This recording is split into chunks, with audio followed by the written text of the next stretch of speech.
मोक्ष मोक्ष है ना, कौन? आत्मज्ञान, ब्रह्म ज्ञान, न कर्मों के द्वारा, न प्रजा के द्वारा, न धन के द्वारा, है ना। तो किसे? मात्र एक त्याग के द्वारा, सांख्य तत्व रूप एक जो तत्व के द्वारा ही मोक्ष की प्राप्ति होती है ना। स्वर्ग से जो श्रेष्ठ है ऐसा जो तत्व है, स्वर्ग से जो परे तत्व है, वो अपने स्वर्ग में अपने आप प्रकाशित होता है, ऐसे जिसको सामान्य व्यक्ति प्राप्त नहीं कर सकते। जो उसमें यत्नशील है वही सन्यासी उसको प्राप्त कर सकते हैं। ऐसे अमृत तत्व की प्राप्ति मात्र ज्ञान से होती है, कर्मों से नहीं प्राप्त होती। यदि कर्मों से करेंगे तो कृतक हो जाएगा, कृतक हो जाने से विनाशील हो जाएगा। उसी प्रकार आगे स्मृति में वर्णन किया कि जो सकामी पुरुष होते हैं ना, तो सकामी वो धूम मार्ग से जाते हैं और उत्तरायण मार्ग से आदि से जा करके फल को भोग करने वाले होते हैं। वो सकामी व्यक्ति क्या उस तत्व को प्राप्त नहीं कर पाते, किंतु जो निष्कामी है, निष्काम सन्यासी है, यति है, ऋषिगण है, वो ही उस आत्म तत्व को प्राप्त करते हैं। अब आगे कहते हैं यहाँ पर, अब पूर्व पक्षी ने यहाँ पर शंका किया था कि जैसे हमारा कर्म है, कर्म होने से कर्म है ना, जैसे कर्म होने से विनाशील है, उसी प्रकार आपका भी तो ये सांख्य तत्व एक कर्म है, तो वो भी विनाश हो जाएगा, है ना। जैसे हमारा कर्म कृतक होने से विनाश को प्राप्त हो रहा है, उसी प्रकार आपका भी तो सांख्य तत्व के द्वारा होने वाला ज्ञान मोक्ष रूप वो भी विनाश को प्राप्त हो जाएगा। कृतक है ना, कृतक हो रहा है तो विनाश हो जाएगा। कहते ना ऐसी बात नहीं है, भाव कार्य तथार्थ होने से दुख ध्वंस, और दुख ध्वंस जो कैसा है, भाव कार्य नहीं है। भाव कार्य में ही ऐसा होता है, क्यों? स्वर्ग रूप भाव कार्य होता है, वो तो विनाशील हो जाता है, किंतु दुख ध्वंस रूप जो मोक्ष है वह भाव कार्य नहीं है, जिससे कि उसमें कृतक हो जाने से मोक्ष की अनित्यत्व की प्राप्ति हो। तो आगे उसको यहाँ टीकाकार मूलकार ग्रंथकार कहते हैं, आगे उसका व्याख्यान करेंगे। कहते हैं प्रकृति चेष्टा कब तक करती है? जब तक ब्रह्म ज्ञान नहीं हुआ, आत्मज्ञान नहीं हुआ, प्रकृति पुरुष का भेद ज्ञान नहीं हुआ। तो यहाँ से ये भी वर्णन किया दुख के अनंतर रे, जैसे दुख के अनंतर दुख के अनंतर उत्पाद भी नहीं होता, है ना। दुख के अनंतर सुख हो गया, कैसे दुख नष्ट कर दिया, इसके पश्चात मोक्ष उत्पन्न हो जाए, ऐसी बात भी नहीं है, क्योंकि वो स्वयं प्रकाश स्वरूप है। जैसे यहाँ पर याग करने के अनंतर हम क्या करते हैं, स्वरूप फल की प्राप्ति होती है ना। ये पहले याग की, यहाँ पर अग्निहोत्र आदि जो कर्म किए उनके द्वारा उनके कर्म होने के पश्चात फिर स्वरूप फल की प्राप्ति होती है। उसी प्रकार यहाँ पर भी दुख ध्वंस कर दिया हमने, तो दुख ध्वंस के बाद फिर मोक्ष रूप फल की उत्पत्ति हो जाए, ऐसी बात नहीं। यदि उत्पत्ति मानेंगे तो विनाश को प्राप्त होगा। हाँ, पहले से उसको अपमान से अज्ञान की निवृत्ति करते। तो यहाँ रे कहते कारण की प्रवृत्ति न होने पर कार्य की उत्पत्ति भी नहीं होती। और विवेक ज्ञान कहते हैं प्रकृति कब तक चेष्टा करती है? जब तक प्रकृति पुरुष का भेद ज्ञान नहीं होता। प्रकृति पुरुष का भेद ज्ञान नहीं होता तब तक प्रकृति चेष्टा करती है। और प्रकृति पुरुष का जब पृथक पृथक भेद ज्ञान हो गया, पुरुष को जान लिया कि मैं असंग हूँ, ये प्रकृति जड़ है, ये मेरे से भिन्न है, तो ज्ञान हो जाता। फिर प्रकृति चेष्टा उसके लिए भोग और मोक्ष कुछ नहीं देती, है ना। प्रकृति कब तक देती है? जब तक उसका विवेक ज्ञान नहीं हुआ पुरुष को, है ना, तब तक वो भोग और मोक्ष भोग देती रहती है। अब जिस काल में उसको प्रकृति और पुरुष का पृथक पृथक जीवात्मा को ज्ञान हो गया, तो ज्ञान होते ही प्रकृति भोग देना बंद कर देती है। इसको आगे कहते हैं अक्षर अर्थस्तु तस्मात् आनुश्रविकाद दुख अपघाताद हेतु विपरीत। तो यहाँ पर कहते हैं जो श्रुत मूल में आया था, आनुश्रविक होने से दुख के अपघात में हेतु है ना। ये दुख के तस्मात् इसी हेतु से आनुश्रविक है। तो आनुश्रविक से दो कर्म कांड, ज्ञान कांड। तो ज्ञान कांड से तो दुख की निवृत्ति होती है, किंतु कर्म कांड से दुख निवृत्ति होने पर दुख पुनः आ जाता है। आत्यांत एकांतिक दुख की निवृत्ति नहीं होती, किंतु ज्ञान कांड रूप जो उपनिषद भाग है उसके द्वारा आत्यांत दुख की निवृत्ति हो जाती है। कहते आनुश्रविक यानी वेद से, उपनिषद भाग से दुख का अवघात में हेतु होने से। मतलब यहाँ पर कहते हैं हेतु है, हेतु होने से और विपरीत है। तो यहाँ पर कहते हैं कि सत्य पुरुष अन्यतः प्रत्यय साक्षात्कार दुख अपघात को हेतु। सत्य पुरुष का अन्यथा प्रत्यय है ना, सत्य और पुरुष। सत्य होगा प्रकृति, बुद्धि हो गई, प्रकृति हो गई, और पुरुष हो गया असंग वही एवं पुरुष। इन दोनों का सत्य पुरुष का अन्यथा प्रत्यय का साक्षात्कार दुख का अवघात में हेतु कहलाता है। इन पृथक पृथक भेद ज्ञान। सत्य पुरुष अन्यथा प्रत्यय रूप साक्षात्कार ये सर्वथा आनुश्रविक रूप वेद के उपाय से है ना, आनुश्रविक रूप उपाय से विपरीत इति भाव। यानी कर्म कांड से विपरीत है। कर्म कांड के से ये विपरीत ज्ञान कांड के माध्यम से है ना। ज्ञान कांड से ज्ञान का पृथक पृथक भेद होगा, नहीं तो वेद शब्द से तो कौन से दोनों ही गृहीत होते हैं, कर्म कांड, उपासना कांड, ज्ञान कांड। किंतु कर्म कांड से मात्र दुख की निवृत्ति होने के बाद पुनः दुख आ जाता है, और ज्ञान कांड से नहीं आता। तो प्रकृति पुरुष का भेद का साक्षात्कार हो जाने से दुख की निवृत्ति हो जाती है, दुख का अवघात हो जाता है। दुख के अवघात में हेतु है कौन सा है, सत्य पुरुष अन्यथा ख्याति। सत्य पुरुष अन्यथा ख्याति जो प्रत्यय ख्याति प्रत्यय ज्ञान है, उसका ज्ञान का जो साक्षात्कार है वो दुख की अवघात में हेतु कहलाता है। अतः इसी हेतु से सयान, इसी हेतु से कौन है, प्रकृति पुरुष का जो भेद ज्ञान है वो श्रेष्ठ है। इसमें हिंसा आदि भी नहीं है, हिंसा आदि का संकर वर्ण भी नहीं है। जैसे कर्म कांड आदि में तो हिंसा होती है तो संकर होता है, तो संकर हो जाने से उसमें क्या हो जाता है, दुख की प्राप्ति होती रहती है। यहाँ तो दुख की प्राप्ति होती नहीं है, हिंसा आदि होती नहीं है। आगे कहते हैं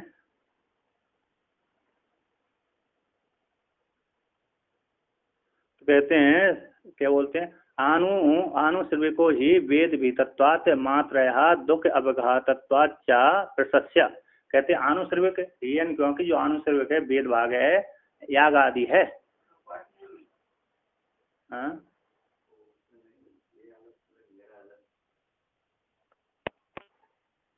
तो क्या बोलते हैं आनुश्रविक जो है ना, आनुश्रविक यानी याग है, कर्म कांड भाग है। जो वेद है याग आदि कर्म है, वेद भेद होने से, वेद के द्वारा भेद होने से मात्र किंचित अंश रूप से प्राशस्त है। मात्रता का अर्थ किया है किंचित अंश रूप से वो श्रेष्ठ है, क्योंकि वेद भाग कहते हैं श्रेष्ठ तो होता ही है कर्म का। दत्तपूर्त कर्म आदि की अपेक्षा वेद भाग के द्वारा, वेद के द्वारा उत्पन्न होने वाला कर्मकांड श्रेष्ठ कहलाता है, दत्तपूर्त कर्म आदि के माध्यम से। जैसे यज्ञ के बाहर जो दान दिए जाते हैं, हमने घाट बनवा दिया, हुआ अरे धर्म रास्ते में व्यक्ति पब्लिक जाती, मनुष्य जाते थे, धर्मशाला बनवा दिया, विश्राम करते हैं व्यक्ति, नल लगवा दिया, प्याऊ लगवा दिया, कोई गरीब को अरे वो दे दिया, किसी का विवाह कर दिया, किसी का विवाह आदि नहीं हो रहा था, इनकी अपेक्षा वेद के द्वारा विधान किए गए ये दत्तपूर्त कहलाते हैं। तो यहाँ पर कहते हैं वेद के भेद होने से मात्रतया प्राशस्त, थोड़े अंश रूप से श्रेष्ठ होने से, दुख अवघातत्व होने से प्राशस्त, दुख के अवघात करने वाले होने से प्राशस्त प्रशस्त है ना, कैसे प्रशस्त है ना, श्रेष्ठत्व से कहलाते हैं।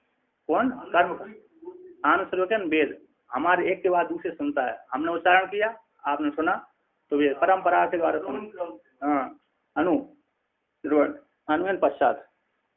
तो कहते हैं ये कर्मकांड भाग रूप जो वेद भाग है वो आनुश्रविक जो वेद भाग है, वेद के द्वारा याग आदि कर्म है, वो वेद के द्वारा भीत होने से मात्र अंश रूप से वो दुख के अवघात में हेतु होने से कैसे श्रेष्ठ कहलाते हैं, श्रेष्ठ कहलाते हैं। अब दूसरे कहते हैं दो में से श्रेष्ठ है, एक को निर्धारण करने के लिए कौन सा आता है, तरप आता है, तरप और एक तमप आता है। बहुत समय से एक को निर्धारण करने के लिए कौन सा आता है, तमप आता है।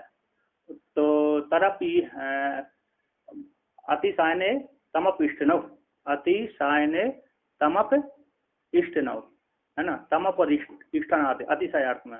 और तरवीय ये सुन, दो को निर्धारण करने के लिए तरवीय सुन आता है। तो यहाँ पर ये सुन कर दिया, तरप कर दिया है ना। तो आप कहते हैं, तो कहते हैं सत्य पुरुष अन्यथा प्रत्योपि प्रशस्य, के सत्य पुरुष की अन्यथा प्रत्यय भी प्रशस्य श्रेष्ठ है।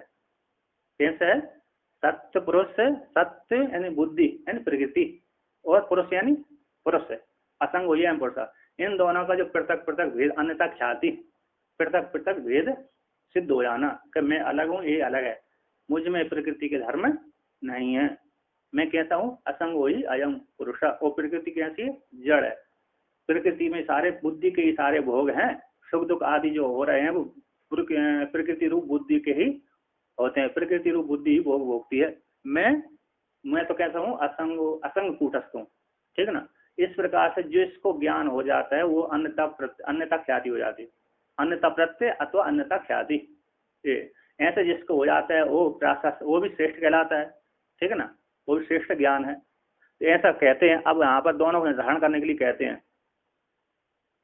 यहाँ पर कहते हैं अनयो, अनयो कहते तद अनयो प्रशस्योर मध्य सत्य पुरुष से अन्यथा प्रत्यय श्रेयान। इन दोनों के मध्य में, दोनों किसके मध्य में? कर्म कांड रूप जो से दुख की निवृत्ति होती है ये भी श्रेष्ठत्व है, और सत्य पुरुष अन्यथा प्रत्यय भी दुख की निवृत्ति करने वाला होने से ये भी श्रेष्ठत्व है। इन दोनों श्रेष्ठों के मध्य में कहते तद अनयो, इन दोनों के मध्य प्रकृति पुरुष का अन्यथा ख्याति और भेद कर्म कांड के द्वारा होने वाले दुख की निवृत्ति रूप से जो श्रेष्ठ कर्म कहला, इन दोनों के मध्य में, दोनों प्राशस्यों के मध्य में एक अरे कहते हैं यहाँ पर प्राशस्यों के मध्य में सत्य पुरुष अन्यथा ख्याति भी श्रेष्ठ कहलाता है ना। सत्य पुरुष अन्यथा ख्याति जो ज्ञान है, प्रत्यय है, ज्ञान है, वो कैसे श्रेष्ठ कहलाता है।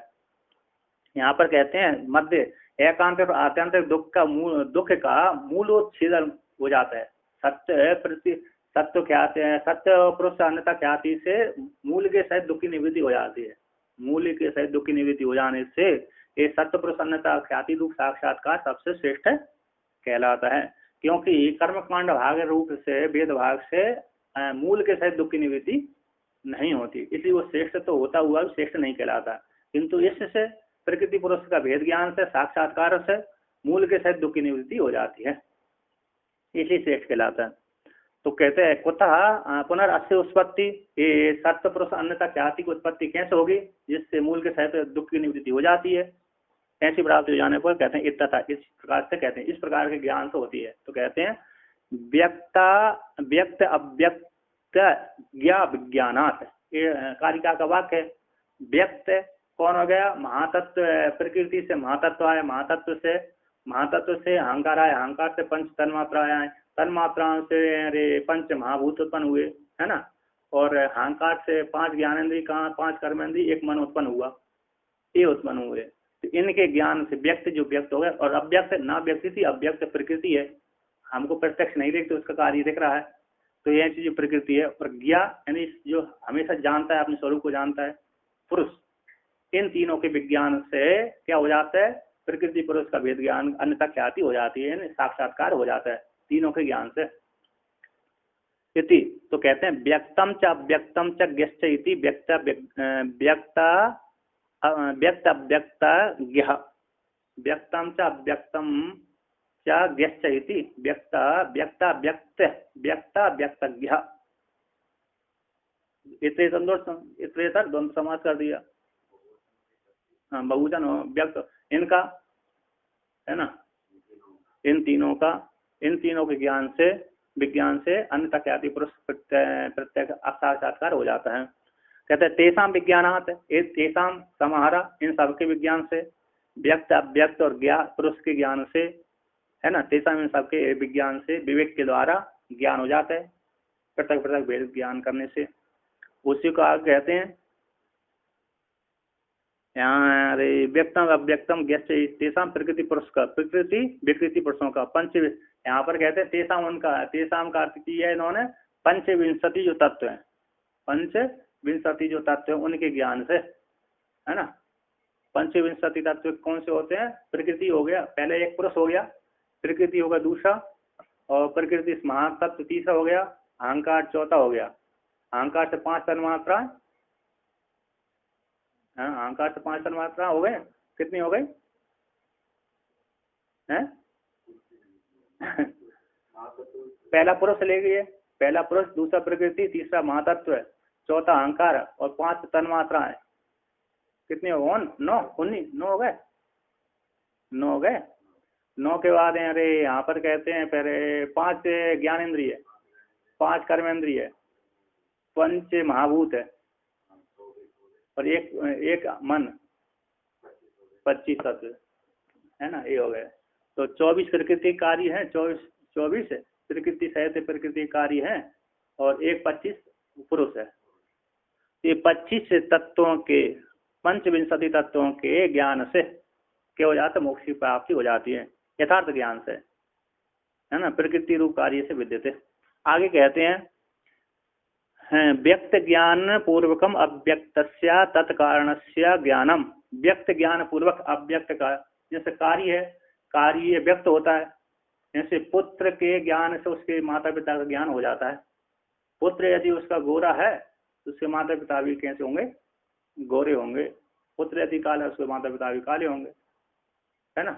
तो प्राय करके पुत्र कारण कार्य के ज्ञान से कारण का ज्ञान भी हो जाता है। तो व्यक्त यहाँ पर कहते हैं व्यक्त ज्ञान पूर्वक अव्यक्त का भी ज्ञान हो जाता है। तत्त कारण, उसके कारण, किससे? व्यक्त के कारण अव्यक्त का ज्ञान हो जाता है कि कहाँ तो दूर से, जैसे छांदोग्योपनिषद में कहा हे सौम्य मूलेन अन्विच्छा, है ना, मूल को खोज करिए। जो घट आदि है ना, घट के मूल की अन्विच्छा। हे श्वेत केतु, तुम इस घट के मूल की अन्विच्छा करो। घट का जो मूल कौन है, कहाँ से उत्पन्न हुआ है ये? तो कहाँ से जैसे उत्पन्न, मूल का जब उत्पन्न है उसको खोज करेंगे। घट कहाँ से उत्पन्न हुआ? वो कपाल दोष से उत्पन्न हुआ। कपाल कहाँ से उत्पन्न हुआ? कपाली कहाँ से उत्पन्न हुआ? कपाली को कहाँ से उत्पन्न हुआ? चूर्ण से उत्पन्न हुए। चूर्ण कहाँ से होते? मृतिका से आई है। मृतिका कहाँ से आई है? जल से आई है। जल कहाँ से आया? तेज से। तेज कहाँ से आया? वायु। वायु कहाँ से? आकाश। आकाश कहाँ? माया। और माया कहाँ में प्रतिष्ठित है? ईश्वर में। ईश्वर कहाँ पर प्रतिष्ठित है? और ब्रह्म में, है कि नहीं। तो मूल की अन्विच्छा करेंगे तो वहां पर जाकर प्रतिष्ठा प्राप्त हो जाएगी कि वो ब्रह्म किसमें प्रतिष्ठित है? सौ महिमनी में है ना। उसी को यदि और उसको मानेंगे तो अन्वस्ता दोष की प्राप्ति हो जाएगी। तो सौ महिमनी भूमा कस्मिन प्रतिष्ठिता? मतलब सौ महिमनी। तो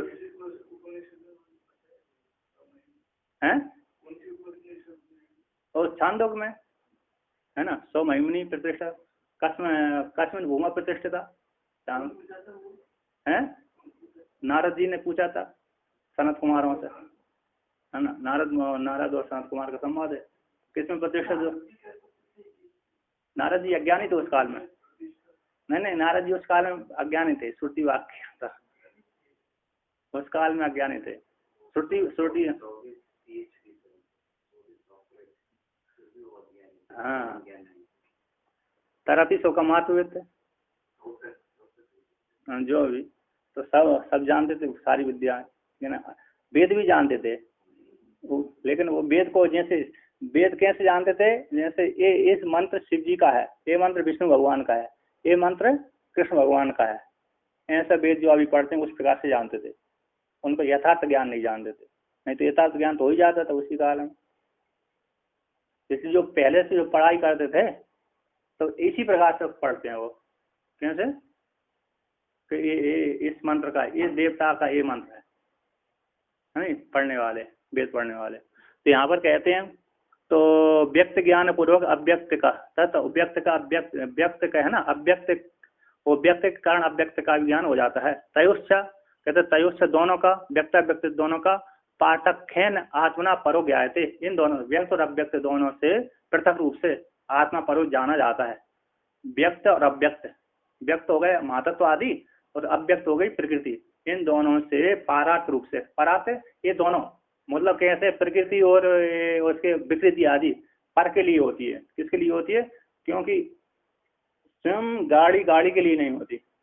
आज जो तखत पे बैठे हैं, तखत के लिए नहीं है। जिससे मंच बनी हुई है वो मंच के लिए नहीं है, किसके लिए? पुरुष के लिए है। तो यहाँ पर तय दोनों का, प्रकृति और प्रकृति कार्य दोनों का पारार्थ होने से, पारार्थ है पर पुरुष के लिए होने, चेतन पुरुष के लिए होने से तो आत्मा परो ज्ञायते, आत्मा पर जानी जाती है, उससे भिन्न जानी जाती है। इति ज्ञान क्रम से अभिधानम, इसी ज्ञान क्रम के द्वारा कथन किया जाता है, किया गया है, किया जा रहा है। पारार्थ में दूसरे के लिए,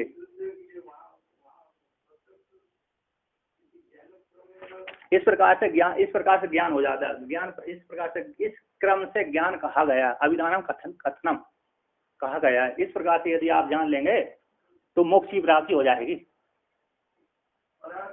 परार्थ दूसरे के लिए होता, परार्थ के लिए तो द्वैत बुद्धि अभी तक है, आप द्वैत बुद्धि में है ना। अब इसके बाद फिर जान लिया कि चेतन पुरुष में ये प्रकृति भोग और मोक्ष देती थी, प्रकृति मेरे में है, जो सुख दुख आदि जो मैं भोग रहा था ये प्रकृति कार्य थे, मेरे नहीं थे, मैं तो असंग हूँ, है ना, मैं तो असंग हूँ। इस प्रकार से जब ज्ञान हो जाता है व्यक्ति को मोक्ष की प्राप्ति हो जाती है। तो अभी तो जो प्रकृति आदि जो जड़ वस्तु है वो पदार्थ के लिए होता है ना, चेतन के लिए होता है। तो प्रकृति किसके लिए, प्रकृति स्वयं के लिए है कि दूसरे के लिए है? तो कहते प्रकृति दूसरे के लिए है। किसके लिए? पुरुष के लिए। प्रकृति स्वयं के लिए नहीं है, प्रकृति जो है वो स्वयं के लिए नहीं है नहीं है। इस पशु आदि तो चेतन होते हैं, इसलिए स्वयं के लिए हो जाते हैं। पशु आदि कैसे होते हैं? चेतन होते हैं, फिर भी उसके स्वामी के लिए है वो, है ना, स्वामी के लिए होते हुए भी चेतन है, इसलिए वो स्वयं के लिए है। किंतु जो जिसमें अंतःकरण है नहीं है, अंतःकरण धर्म नहीं है, वो स्वयं के लिए नहीं होता, वो दूसरे के लिए होता है। हाँ, तो यहाँ पर कहते हैं इस प्रकार से ज्ञान क्रम के द्वारा, ज्ञान क्रम से इस प्रकार के जान लेने से, है ना, ज्ञान की प्राप्ति हो जाती, कथन खा गया। तो एतद उत्तम भवती, इस प्रकार से हो जाता है। ज्ञायते का किए ना अन्मीयते, इस प्रकार से आत्मा जानी जाती है। यहाँ पर इन्होंने टीकाकार में कहा था व्यक्त पदार्थों को ज्ञानम और अव्यक्त प्रधान, ये प्रधान का ज्ञान, इनके बिना नास्ति संभव।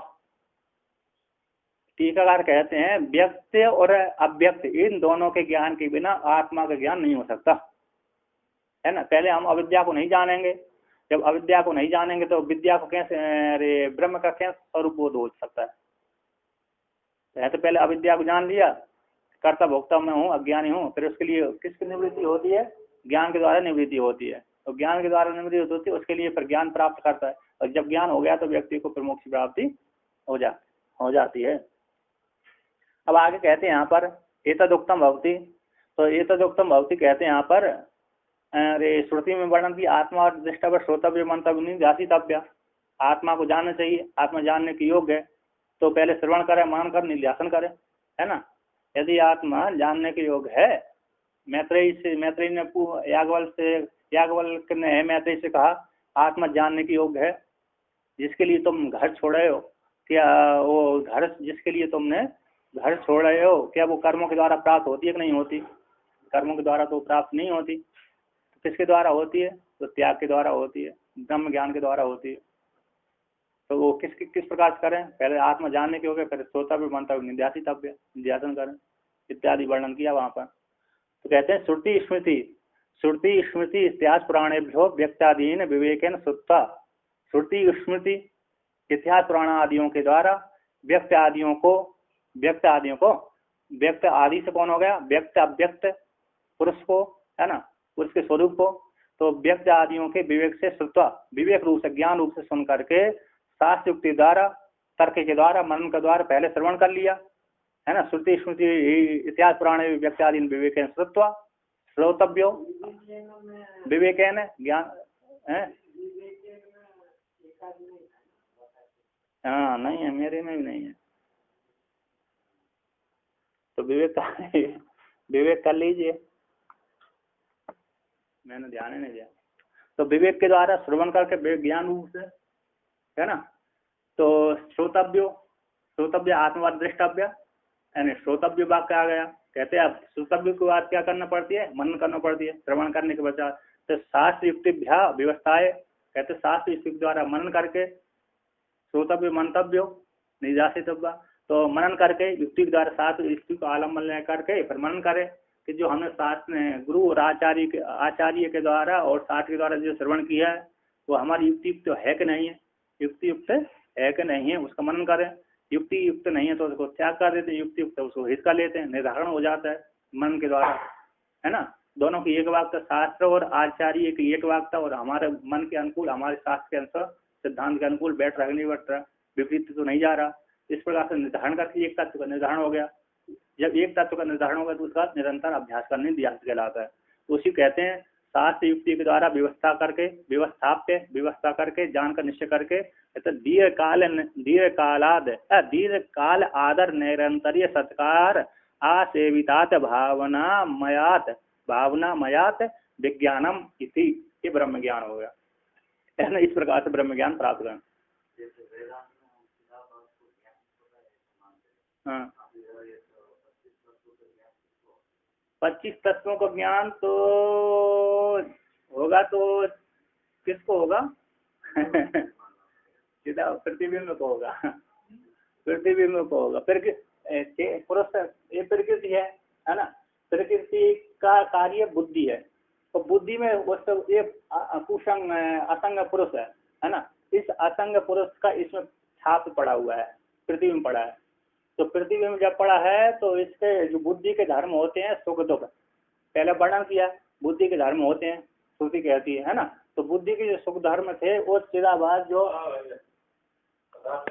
तो यहाँ पर कहते हैं रे इसका पुरुष का बुद्धि के में छाप पड़ी, बुद्धि में क्या पड़ी? छाप पड़ी। तो छाप है और बुद्धि में जो पुरुष का प्रतिबिंब पड़ा ना, वो प्रतिबिंब बुद्धि को अपना आत्मा जान लेता था, तो उसके सुख दुखों से अपने को सुख दुख मानता है। जब वो प्रतिबिंब जान लेता है वैराग्य हो जाने का कि मेरा स्वरूप तो मुख्य ये है, कौन सा हो जाता है? ये कूट असंग कूट स्वरूप था। इस प्रकार से जब ज्ञान हो जाता है तो अपने मुख्य स्वरूप में चला जाता है। ये चाहे मिथ्या हो जाता है बाद समाधिकरण, या फिर उसमें मिल जाता है।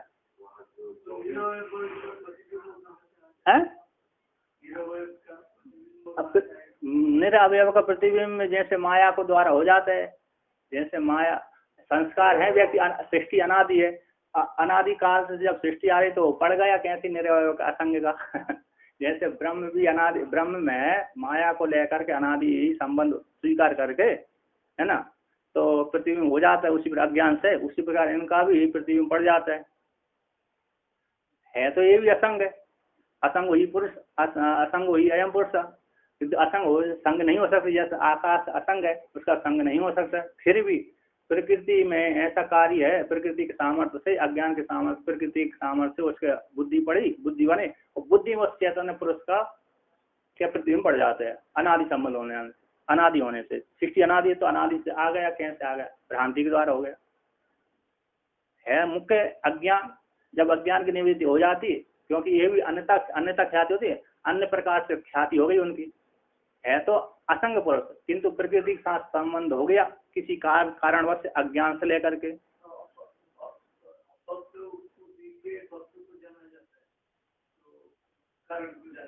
हाँ, हाँ,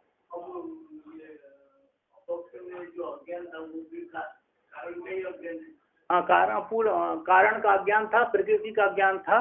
प्रकृति का ज्ञान नहीं था उसको, मैं अलग हूँ, अपना ज्ञान नहीं, अपना ही ज्ञान स्वरूप भूल गया।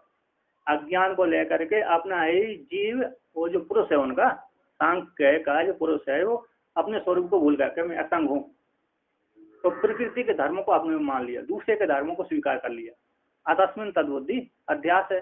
तो दूसरी जो प्रकृति के धर्म थे कर्ता भोक्ता, कर्तापन, विशेष कार्य से कैसे प्रकृति कैसी है? कर्ता है, स्वतंत्र है। तो कर्ता और स्वतंत्र होने से उसके धर्मों को अपने में आरोपण कर लिया, क्योंकि जब प्रतिबिंब नहीं होगा तो स्वीकार कैसे करेगा? प्रतिबिंब में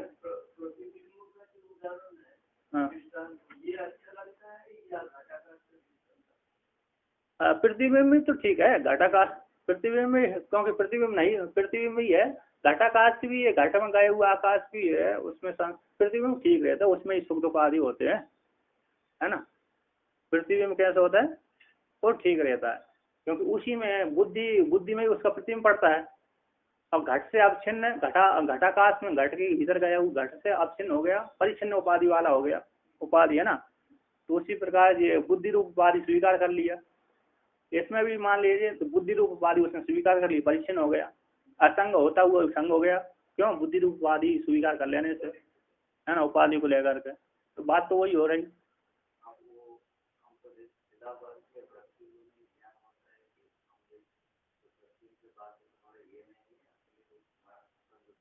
हाँ, बुद्धि में पड़ा हुआ वो प्रतिबिंब है। हाँ, उसका जब ज्ञान हो जाता है बात सामान्यकरण से उनको मोक्ष की प्राप्ति हो जाती है। बात सामान्य नहीं, चिदाभास से बुद्धि, जैसे योग सूत्र में आया योग सूत्र में आया कि बुद्धि के जो उसका किसका, अरे जो असंग पुरुष है उसका इस बुद्धि के साथ अपना प्रतिबिंब पड़ा, अपना छाया पड़ी। उस छाया बुद्धि में छाया पड़ी, वो छाया ने इस बुद्धि को अपनी आत्मा स्वीकार कर लिया, ऐसा वहां पर वर्णन आया। असंग पुरुष का बुद्धि में अपनी छाया पड़ी, उस छाया ने बुद्धि को अपनी आत्मा मान लिया।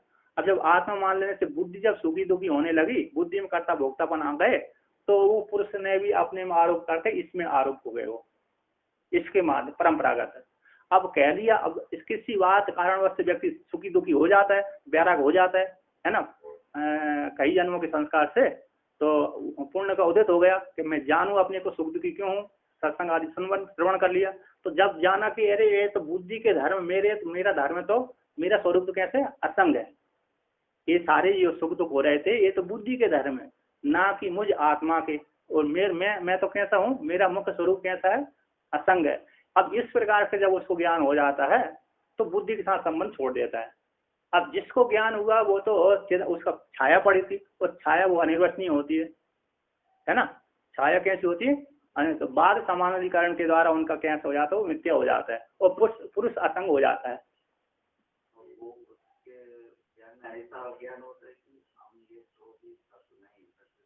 हाँ, सारा ज्ञान होता है वहां पर, वो मेरा मुख्य स्वरूप है, ये सब वहां पर ज्ञान हो जाता है उसमें। तो उसमें जब ज्ञान हो जाता है तो बाधित हो जाता है।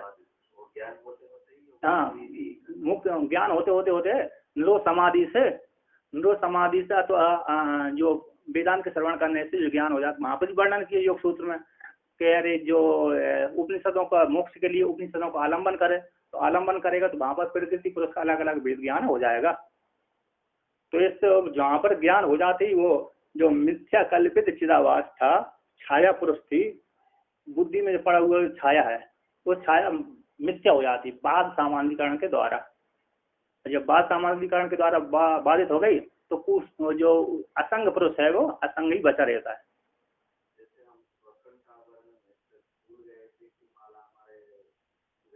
हाँ, बाहर ढूंढ रहे थे, हाँ, तुरंत हमको ज्ञान हो गए, ज्ञान से हमको आवरण से ज्ञान हो गए, आवरण भंग हो गया, आवरण भंग हो गए। और जब वो हमने सुन लिया कि इधर ही है, वो ज्ञान से वो काम हो गए। हाँ, अभी हमने अभी तक तो सुन लिया, हम ये तो इसका तो हमारे अंदर नहीं है, हमारे इधर ही मोक्ष हो गए। इधर मोक्ष तो हो ही गया उत्तम अधिकारी को। अब आपने अरे सुनने के पश्चात भी आपने पहले से वो दृढ़ संस्कार बैठा हुआ है हमें कि मैं जीव हूँ, कर्ता भोगता हूँ, मेरे को डर लगता है, मैं मरने वाला जन्म ले, ये बोध कटा नहीं है, इसी परोक्ष ज्ञान है। अभी तो ये कैसा ज्ञान है, परोक्षी ज्ञान है, क्योंकि दृढ़ अप्रोक्ष नहीं हुआ ना, आपने उसको आत्म साक्षात्कार नहीं किया।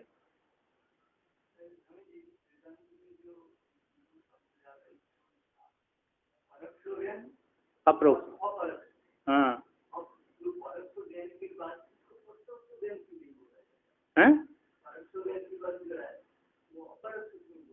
अप्रोक्ष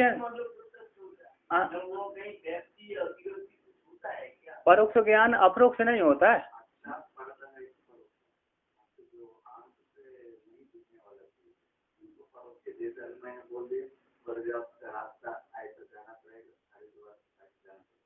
आप देखा है, लेकिन आपको ज्ञान हो गया, परोक्ष ज्ञान।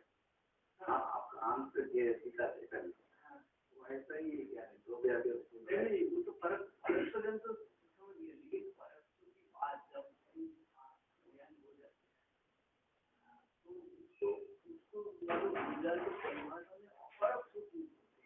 क्योंकि स्वरूप, क्योंकि घटपट आदि जो इंद्रिय के द्वारा प्रत्यक्ष होता है।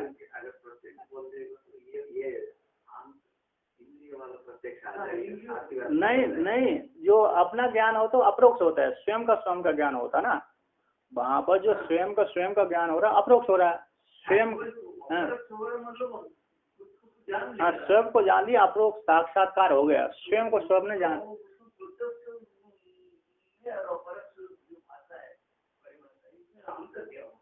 अरे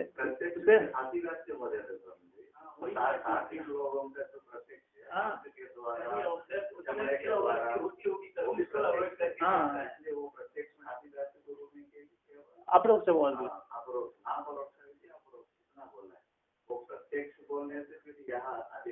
दूसरी नहीं, दूसरी बात यह है, अप्रोक्ष किसको बोलते हैं? इंद्रिय वृत्ति ज्ञान के व्यवधान के बिना जिसका साक्षात्कार होता है उसको अप्रोक्ष बोलते हैं, साक्षी के द्वारा भाष्य है। और यहाँ पर जो प्रत्यक्ष हुआ वृत्ति ज्ञान के द्वारा हुआ, इंद्रिय जन हुआ। और अप्रोक्ष में कैसा होता है? वृत्ति के व्यवधान के बिना साक्षात है, ऐसे टिप्पणीकार ने लिखा। तो वृत्ति के व्यवधान के बिना साक्षात जिसका ज्ञान होता है उसको अप्रोक्ष कहते हैं। एक आदमी को आश्रम में आया तो मैं बड़ा दिखाई, शाम को मिलने बोले अरे आप तो अपरोक्ष आपको दिखाई नहीं दे, अभी अप्रोक्ष प्रत्यक्ष हो गए। चलो इसमें इतना बात, जो इंद्रिय के द्वारा प्रत्यक्ष होता है वो, जो बिना इंद्रिय को होता है वो अप्रोक्ष कहलाता है, क्योंकि वहां पर आत्मा को जानने के लिए इंद्रिय जरूरत नहीं। जहाँ पर बिना इंद्रिय के जो जाना जाता है तो उसको अप्रोक्ष साक्षात्कार बोलते हैं।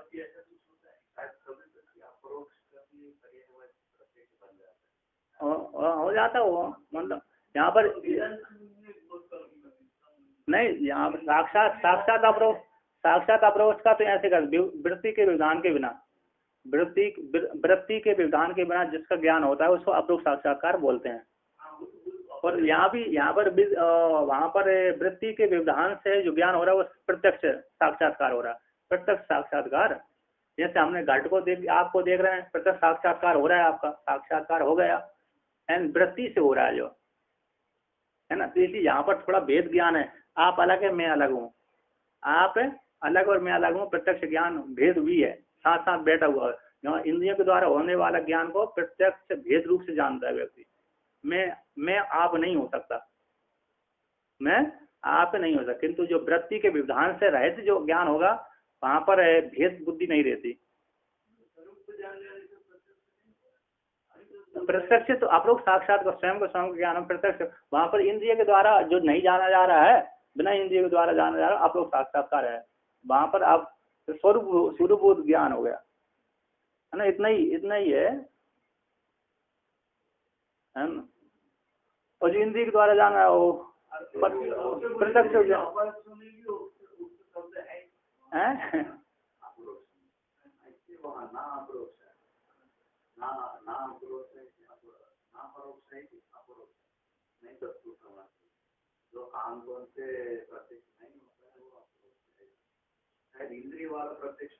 इंद्रिय के हटा दिया, इंद्रिय को वहां पर तो वृत्ति व्यवधान से रहित बोला है ना। साक्षात में वृत्ति व्यवधान के, और वृत्ति कब बनेगी? जब जगत को देख करेंगे, है ना, जगत रूप को देख कर हमारी वृत्ति बनेगी, तो वहां पर वृत्ति व्यवधान से रहित बोला। नहीं, टिप्पणी तो लिखी थी, हाँ, वृत्ति के व्यवधान से रहित साक्षी हो। तो यहाँ पर कहते हैं दीर्घकाल है ना, तो दीर्घकाल और आदर, दीर्घकाल हो, आदर हो, और निरंतर ये निरंतरता है ना, निरंतरता के भाव को निरंतर ये। तो आसुप्ति रामृत कालम नई वेदांत चिंतया दध्यात्माश्रम किंचित कामादीना मनागपि। तो निरंतर हो गया, सत्कार श्रद्धा पूर्वक, आस्तिक बुद्धि, आदर यानी श्रद्धा अतिशय सत्कार से, आस्तिक बुद्धि आदि। तो कहते हैं आसेविता कहते हैं संपादित हो जाने से, भावना कहते भावनामयात, तो चिंत रूपात, भावनामय का चिंत रूप से वो आत्म तत्व की प्राप्ति हो जाती है। प्रकृति पुरुष और अव्यक्त और प्रकृति व्यक्त अव्यक्त और पुरुष का पृथक भेद ज्ञान हो जाता है, तो विज्ञान हो जाता है। इति तथा च बक्ष्यति, आगे उसको कहेंगे, क्या कहेंगे? कहते हैं ये 62वीं कारिका है, 64वीं कारिका में वर्णन करेंगे।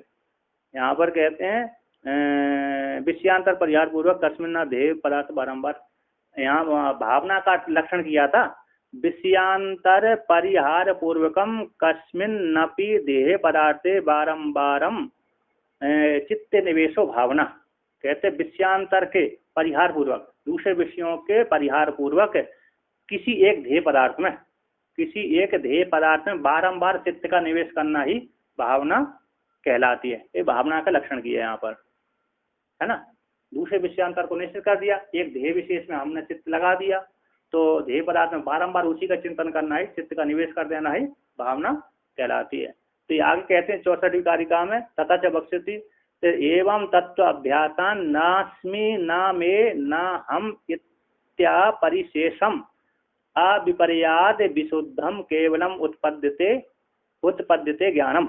ऐसे 64वीं कारिका है। एवं इस प्रकार से तत्व का अभ्यास से, 25 तत्वों के अभ्यास से, न अस्मि मैं कर्ता भोक्ता आदि नहीं हूँ, न मैं धर्म मेरे धर्म भी नहीं है ना, सुख दुख आदि जो धर्म है, पाप पुण्य आदि भी धर्म नहीं है, वे भी नहीं है। न हम स्वामी मैं कर्ता भोक्ता स्वामी आदि मैं भोक्ता स्वामी नहीं हूँ, कर्ता नहीं भोक्ता नहीं। इति अपरिशेषम, है ना, परिशेष से, परिशेष रहित है, अपरिशेष विपर्याद है, जो विपर्य ज्ञान था उससे निवृत्ति हो जाती है। विपरीत विपर्य मिथ्या ज्ञान, मिथ्या ज्ञान से रहित विशुद्ध केवल जो ज्ञान है, ऐसा केवल ज्ञान उत्पद्यते, कैसे हो जाता है, केवल ज्ञान की उत्पत्ति हो जाती है नहीं। सारे विपर संशय विपर्यादि है ना, केवल के संशय विपर्यादि ज्ञानों से शून्य कैसे हो जाता है, केवल ज्ञान से शून्य हो। कहते हैं यहाँ पर कुछ ज्ञातव्य शेष से अवशिष्ट नहीं रह जाता, जिसके ज्ञान जाने से, केवल कहते हैं जिसके ज्ञान हो जाने से, तत्व के ज्ञान से कोई शेष नहीं रहता, परिशेष से रहता है। परिशेष न्याय बोलते हैं ना, पृथक परिशेष न्याय से रहता है, कोई शेष नहीं रहता। जिसके जान लेने से, टीकाकार कहते हैं जिसके जान लेने से उस अब जानने के लिए कोई शेष नहीं रहता, परिशेष भी अब कुछ नहीं बचा। ऐसी विपर्यों की निवृत्ति हो जाने से, संशय विपर्य आदि जो मिथ्या ज्ञानों की निवृत्ति हो जाने से विशुद्ध केवल तत्व ज्ञान उत्पत्ति हो जाता है कि असंग ही अयम पुरुष, मैं असंग हूँ, इस प्रकार से तत्व ज्ञान की प्राप्ति हो जाती है। कौन से 25 तत्वों के अभ्यास से। और मैं करता नहीं हूँ, भोगता नहीं हूँ, मेरे में सुख दुख आदि धर्म नहीं है, मैं किसी का स्वामी नहीं हूँ, इस प्रकार से जब ज्ञान उत्पन्न हो जाता है तो अब उसके इसके आगे कुछ जानने का शेष नहीं रहता। जानने के लिए इतना ही शेष था कि मैं पुरुष हूँ, असंग हूँ, इतना ही जब तक ज्ञान नहीं हो तब तक जानने के लिए शेष है। प्रकृति अलग है और प्रकृति कार्य अलग है, प्रकृति अलग है और मैं अलग हूँ, ये जब तक ज्ञान हो तब तक जानने के लिए शेष रहता था। किंतु अब जान लिया कि मैं अलग हूँ, प्रकृति अलग है, स्वतः साक्षात्कार हो गया मेरा। इस प्रकार से अब सारे उसकी संशय निवृत्ति हो गई और विशुद्ध ज्ञान का उत्पत्ति हो गई। विशुद्ध जो ज्ञान था उसका असंग हुई अमपुरुषा, ये ज्ञान की उत्पत्ति हो जाती है। क्या केवल ज्ञान की उत्पत्ति हो जाने से मोक्ष की प्राप्ति हो जाती है ना। इस प्रकार से होगा।